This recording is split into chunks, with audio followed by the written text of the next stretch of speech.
Darcy Masengo, ambassadeur des Nouveaux Horizons, c'est une édition américaine.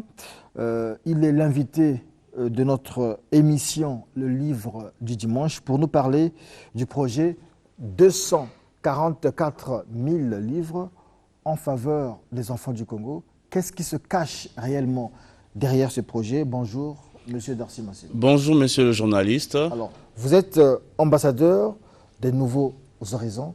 Qu'est-ce à dire, ambassadeur des Nouveaux Horizons? Nouveaux Horizons, c'est la branche d'Africa Regional Service qui est une division du département d'État américain aux affaires africaines qui traduit tous les best-sellers américains en français et les vend en moindre coût en Afrique et en Haïti. Donc, dans l'objectif de promouvoir le livre en Afrique. Parce que l'Amérique, c'est un pays des livres. Il est ici de rappeler justement que l'Amérique est le premier pays au monde qui détient la plus grande bibliothèque avec 32 millions d'ouvrages. Donc les Américains ont une particularité sur les livres. Et en tant qu'ambassadeur, donc j'ai pour rôle de faire la promotion de ces livres, pas seulement dans le sens commercial, mais bien évidemment pour montrer l'importance du livre qui est le socle de tout développement d'une personne. En fait, si je peux bien vous résumer, vous faites la promotion de la culture américaine. Non, pas du tout, parce que nos livres ne concernent pas seulement... D'ailleurs, la culture américaine ou congolaise n'existe pas, parce que la culture n'a pas de frontières. Parce que le livre, tout ce qui est dans le livre est universel. Je ne fais pas la promotion de l'Amérique tant que telle, parce que nous avons des livres qui parlent purement de l'Afrique. Par exemple, on a un livre, Les montagnes de Kilimandjaro, le garçon qui dompta le vent, le premier garçon au monde qui a créé de l'énergie éolienne dans son village. Donc il y a tellement d'histoires. Par exemple, nous avons des livres, par exemple, ici, un sac plastique. C'est une histoire, naturellement, qui s'est produite en Gambie.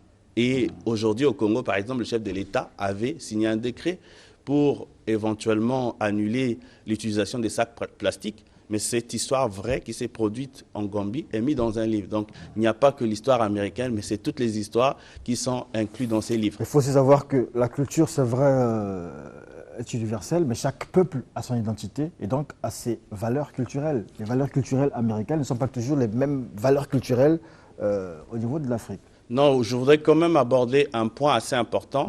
Les livres ne parlent pas seulement de la culture. Par exemple, nous avons des livres ici qui parlent de la science.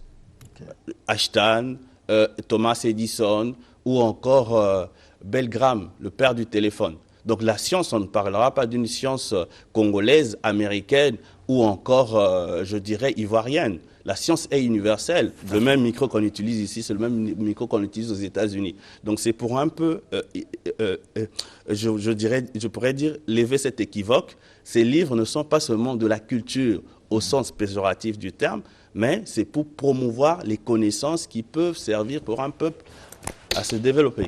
D'accord, voilà, bon, si le temps que je veux le ramasser de plat, voilà, ça se passe comme ça en direct.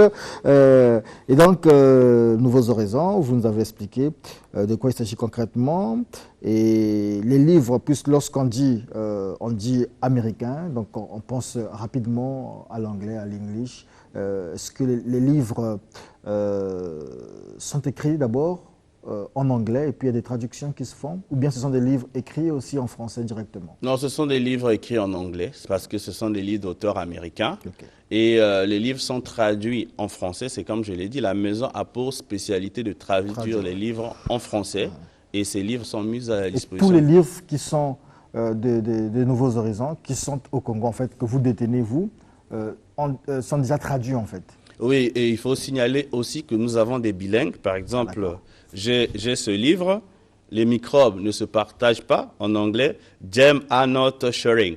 Et ce livre parle, par exemple, aujourd'hui nous sommes dans une période de pandémie, mais ici dans ce livre, vous avez déjà des gestes barrières et ça fait 10 ans que ce livre a été publié, qui montre à nos enfants. Et qui en est l'auteur? L'auteur, c'est Elisabeth Verdick. Une américaine. Oui, une américaine. Donc tous nos livres, ce sont les auteurs américains. D'accord, alors 244 000 livres en faveur des enfants du Congo, ça se passe comment? C'est quoi ce projet? Alors, je voudrais, avant de rentrer dans le vif du sujet, ressasser l'histoire. Vous savez que l'Afrique, aujourd'hui, c'est l'un des continents qui est au bas de l'échelle, alors que nous détenons la plus grande potentialité du monde. En passant, c'est l'Afrique qui a créé l'écriture, les hiéroglyphes. Nous avons eu dans l'Antiquité la plus grande bibliothèque du monde. Donc la connaissance est venue de l'Afrique. Mais malheureusement, aujourd'hui, nous avons perdu ces vertus. 244 000 livres, c'est pour susciter l'amour de la lecture en faveur des enfants. Ici est de rappeler que c'est depuis l'âge de 3 ans qu'un enfant doit être initié à l'amour de la lecture. Et en passant, j'ai fait des recherches sur les plus grands hommes qui ont marqué l'histoire de l'humanité. Le secret derrière tous ces hommes, c'est le livre. Et nous savons que l'Afrique a vécu l'esclavage pendant 4 siècles. Malheureusement, il était interdit aux Noirs de lire. Et j'ai pu découvrir un livre que j'ai ici, Libéré par les mots, de Frederick Douglass, le premier Noir américain écrivain, un enfant qui a appris les rudiments de la lecture à 8 ans. Et c'est celui qui a changé l'histoire ou encore le cours de l'histoire des Noirs américains. 244 000 livres, c'est relatif à l'histoire des Noirs américains aux États-Unis. Parce que l'esclavage a duré 244 ans. Et nous sommes dit, ou je me suis dit, il fallait bien que ce projet prenne une connotation qui a trait à l'histoire des Noirs. Donc l'objectif ici, c'est susciter l'amour de la lecture chez nos enfants. Donc, en commençant à créer les clubs de lecture à domicile. Nous sommes dans la période de pandémie, donc il est question en fin de compte que les enfants soient occupés. Et de l'autre côté, il sera question de mettre également des clubs de lecture dans les orphelinats. D'ailleurs, c'est là où nous allons lancer cette initiative. Mais ces clubs qui seront animés par les responsables des orphelinats, pourquoi pas les aînés. Et il y aura aussi les clubs de lecture dans les écoles, que ça soit aussi dans toutes les villes du pays. Je suis passé dans l'une des chaînes de la place et j'ai eu un retour très fort à l'intérieur du pays où il y a un besoin énorme des livres. Donc voilà d'une manière ramassée comment est-ce que nous allons procéder à, s'il faut dire, ventiler 244 000 livres au Congo en faveur de nos enfants d'ici fin 2021. Et donc, si vous dites que vous voulez susciter l'amour de la lecture, en fait, pour le bien justement des enfants défavorisés.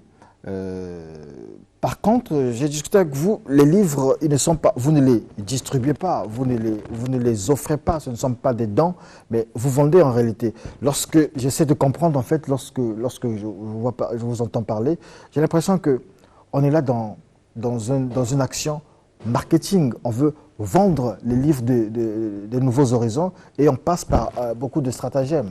Non, pas du tout. D'ailleurs, le plus don ou le plus grand cadeau qu'un père, qu'une mère, qu'un intellectuel qui peut donner à un enfant, c'est le livre. Il ne vend pas le livre, il donne le livre. Il peut donner parce que le livre, il va l'acheter.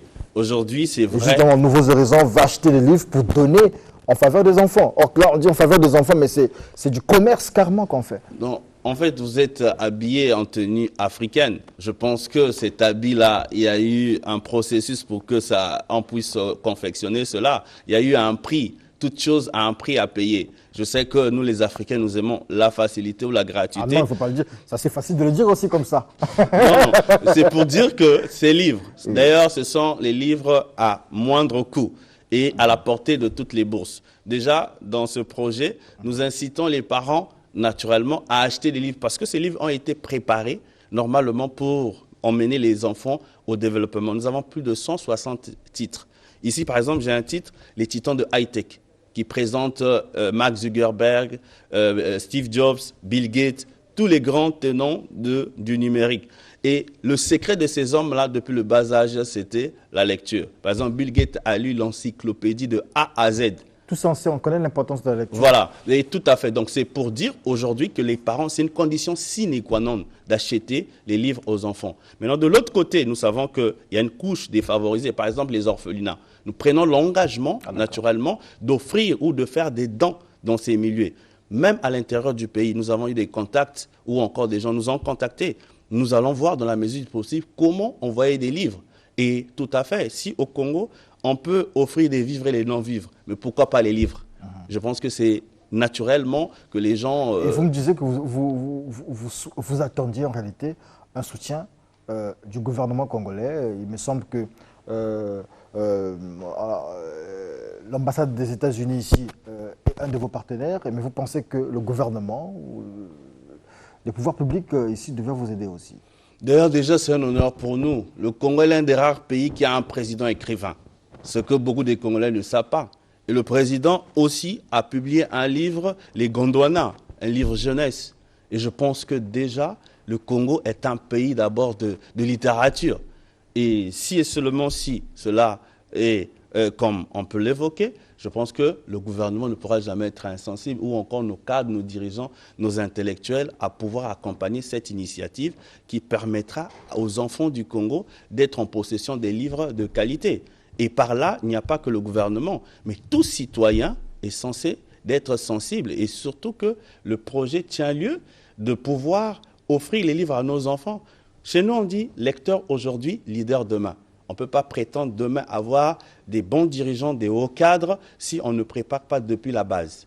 Nous avons grandi avec un vide culturel. Les gens de ma génération, j'ai moins de 40 ans, nous n'avons pas vécu la vie des bibliothèques ou la vie des livres, exceptionnellement, parce que ces milieux manquent. Mais non, nous voulons que nos enfants, nos petits frères, ne vivent pas ce que nous avons vécu, mais qu'ils grandissent éventuellement avec cet esprit de culture, l'amour du livre. Et moi, je suis sûr que demain, nous aurons un Congo que nous voulons.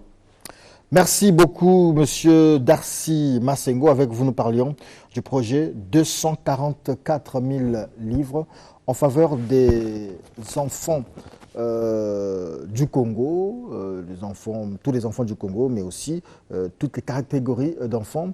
Un projet conduit par vous sous le label Nouveaux Horizons, une édition américaine, et certainement pour plus de détails, pour peut-être un accompagnement, des gens aimeraient être en contact avec vous. Est-ce que vous avez un siège ou un contact téléphonique?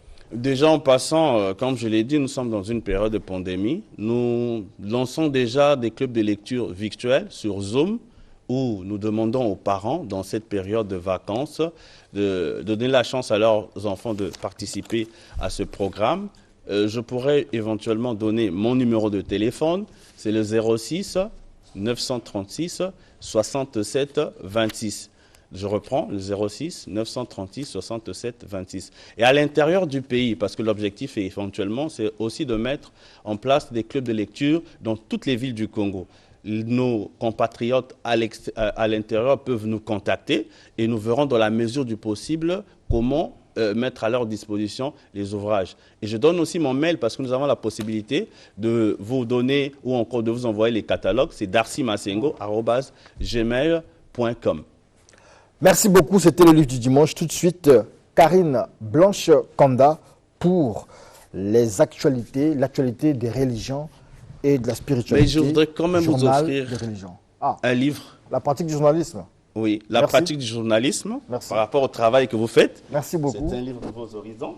Voilà, donc ça c'est un don. Merci beaucoup. Que je vous offre. Merci, mais avec une dédicace quand même. Voilà. Karine Blanche-Kanda, journal des religions. Et qu'est-ce qui est à la une? Nous allons suivre l'actualité tout de suite avec Karine Blanche-Kanda. Et juste après, ce sera le temps du réveil avec le pasteur Ange Aluna, avec son thème qui est injuste. S'en suivra question-réponse avec Saïd Ahmad, les 7 erreurs majeures de l'Église. Affaire à suivre.